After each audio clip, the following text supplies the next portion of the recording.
یہ مسلمانوں کی کہاں سے جرأت ہے کہ 25 دسمبر کے بارے میں خدائے رحمان کی کوئی اولاد ہے؟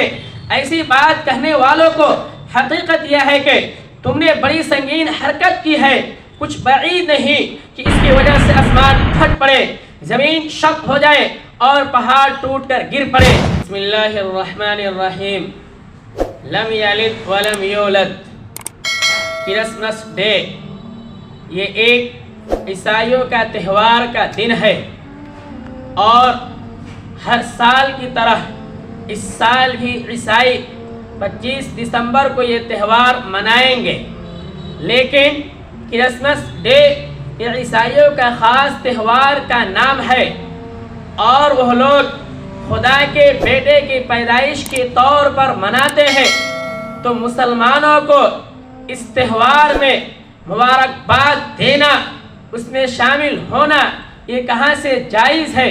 اس لیے قرآن کریم کی آیت سورہ اخلاص، لم یلد ولم یولد، نہ اس کی کوئی اولاد ہے اور نہ وہ کسی کی اولاد، اس طریقے کے عقیدے کے اوپر یہ مسلمانوں کی کہاں سے جرأت ہے کہ 25 دسمبر کے بارے میں خدائے رحمان کی کوئی اولاد ہے؟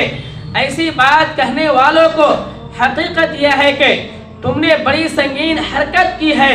کچھ بعید نہیں کہ اس کی وجہ سے آسمان پھٹ پڑے، زمین شق ہو جائے اور پہاڑ ٹوٹ کر گر پڑے، کیونکہ انہوں نے خدائے رحمان کے لیے کسی بیٹے کا ہونے کا دعویٰ کیا ہے۔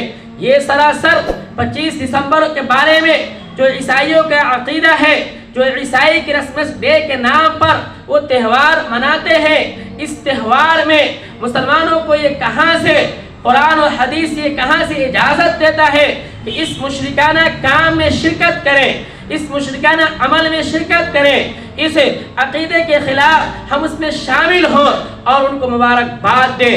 نعوذ باللہ، اس کام سے ہمیں اپنے آپ کو اور اپنے بچوں کو بچانا چاہیے۔ میرے دوستوں، میرے ساتھیوں، اپنے بچوں کو، جو میرے بچے اسکول میں، جو میرے اسٹوڈنٹس اسکول میں اپنے ساتھیوں کو مبارکباد دیتے ہیں، تو اپنے بچوں کو بھی اور اپنے آپ کو بھی اس عقیدے سے بچانا چاہیے اور پرہیز کرنا چاہیے، کیونکہ سراسر یہ عقیدے کے خلاف ہے، یہ مشرکانہ کام ہے۔